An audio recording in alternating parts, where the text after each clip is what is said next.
The fourth choice relationally intelligent people make is they discover how to overcome the fear of rejection. We don't like to admit this, but one of the biggest fears in terms of being a barrier to relationships is the fear of rejection. What if I invite somebody to lunch? What if I ask someone to hang out? What if I try to start a small group and nobody wants to come? What if I organize a small group party at my house and 2 people come, which I did, by the way, one day, right? I have this same fear, and I think you do too. We don't want to be on the outside looking in. We don't want to feel unaccepted by someone. It hurts. It's painful.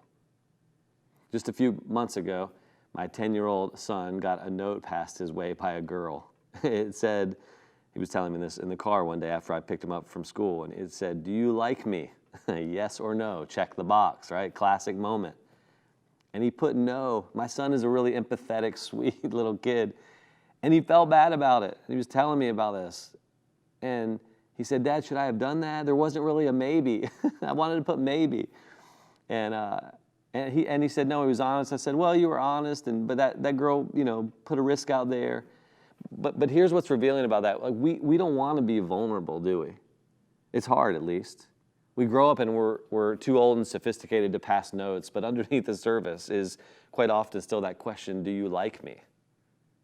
Often we just use the busyness excuse because it's easier. It's easier to say, I don't have time for more relationships. It's easier to say, I don't want to go to that party. Those people are boring to me, or something like that. It's easier to say, that than to say the truth that I'm afraid if I trust, I may get hurt.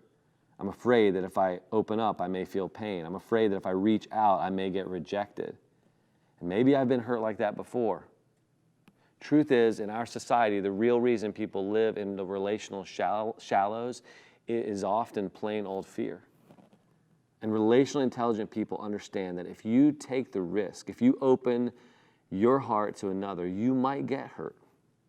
And if your goal is to never get rejected or hurt, then you're in for a lonely and unfulfilling life ahead. And here's the principle to remember in all this. If you take the relational risk, yeah, you're going to know pain.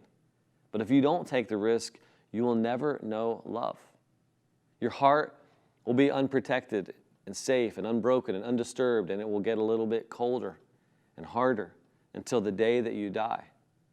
I mean, learning how to manage the risk to open up wisely is an important part of relational intelligence. And by the way, because of the fear of rejection, and because that's so universal, you have no idea of the power of acceptance that you can offer someone else.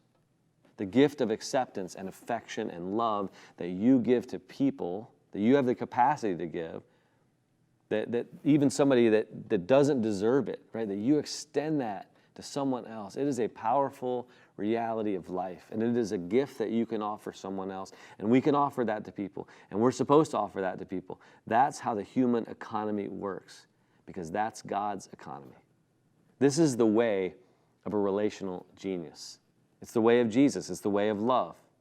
So ask yourself, are you letting your fear of rejection be an obstacle to building and strengthening a relationship?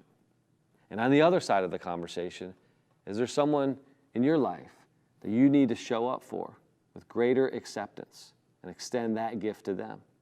No, they might not deserve it. And we don't deserve it, really. We don't deserve the unconditional acceptance that God gives us either. But this is a powerful dynamic.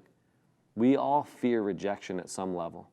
And we must understand that not only in our own life and overcome the risk, but we must understand that's a reality in other people's lives too, and that we can extend love and be relationally intelligent in the way that we accept people and offer that gift to them.